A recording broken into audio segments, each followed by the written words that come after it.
with the push of a button. These are wonderful things.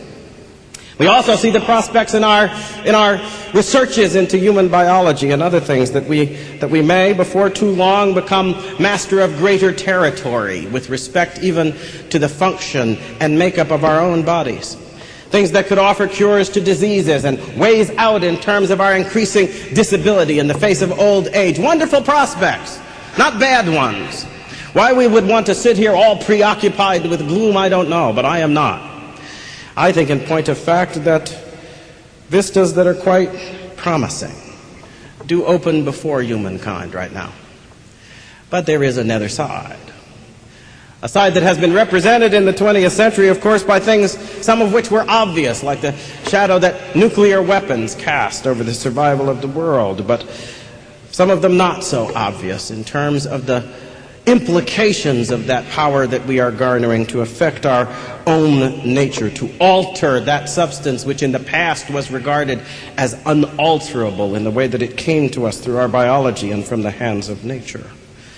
Great powers.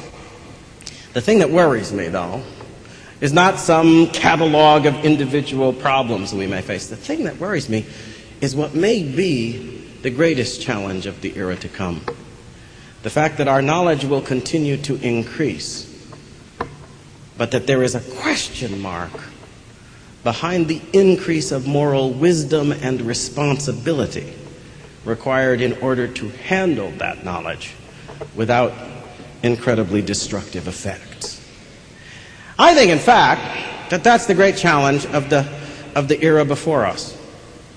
That we will continue, no doubt, to reap the fruits of our science and to apply those fruits in ways that offer us greater power and greater control over things that in the past seemed beyond the reach of human individuals and human societies. Yes, I think this will continue. And I think that applying that kind of genius and creativity, we will open up possibilities to continue to relieve human suffering and spread greater abundance, as we have indeed. Oh, people talk overpopulation. I remember I grew up thinking everybody in India was going to starve, and now they export food to the rest of the world. We know for a fact that a lot of this gloom and doom stuff does not have to be.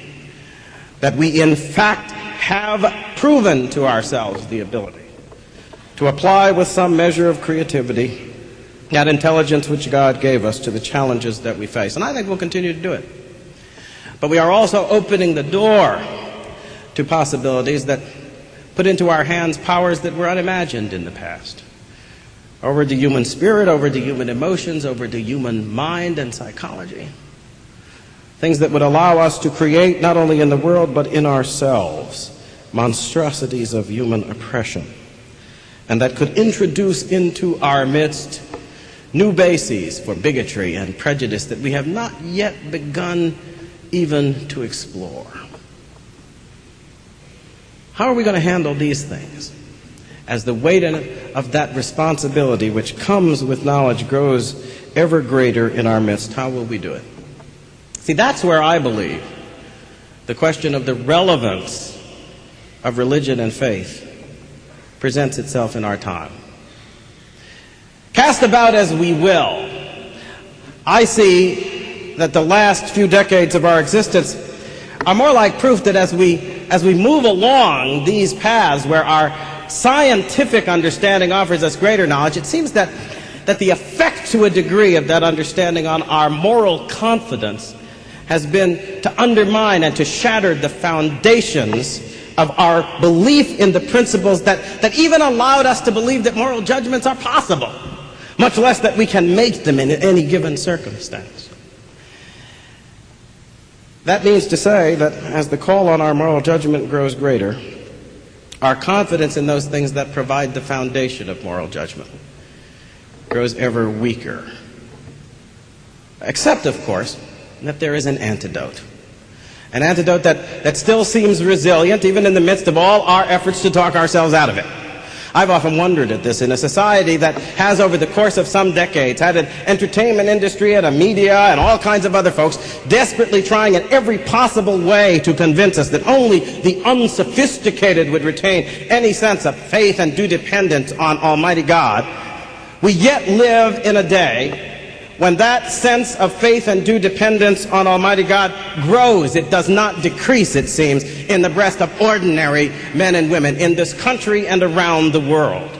There seems to be an antidote, perhaps writ by the finger of God on our very hearts, that provides us with a sense that even as we become more God-like in our capacities, we yet become less God-like in our ability to be clear in our understanding of the meaning and proper use of those capacities.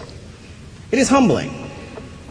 And that's why I think faith is a relevant thing. See, because when you stand on the threshold of an era when the greatest temptation will be to take overweening pride in your seeming achievements and to regard them with a sense of self-sufficiency that releases you from the boundaries of ordinary moral judgment, what could be more necessary in such an era than the humbling and limiting acknowledgement that there is in fact a God and we are not Him?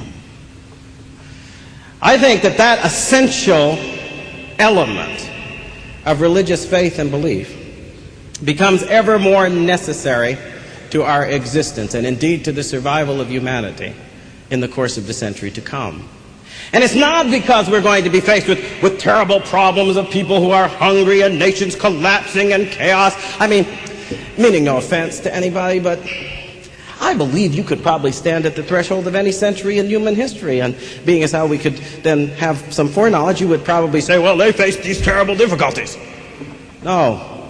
The challenge that we face is not whether we will be able to meet the particular problems, but whether our pride in our capacity to find solution for those problems by means of our science and understanding will in fact release in us the demon of pride that frees us from a sense of moral boundary.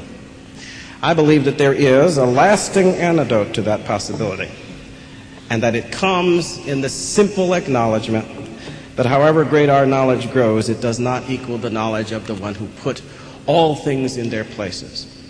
It is why I believe that the founders of this nation in which I live had a particular wisdom when they placed before the people of this country one premise as the common premise of our life, that we are all of us created equal and endowed by our Creator with the foundation of our rights and justice. That means that whatever powers we gain and whatever powers we may claim upon this earth, we stand in the face of a greater power before whom all human powers are equal. And those powers must therefore acknowledge that they are not a law unto themselves, and that we must acknowledge that on our treatment of one another, we cannot allow power to replace our submission to God's will, Mr. Keyes, so that justice will be done. Thank you very much, Mr. Keyes.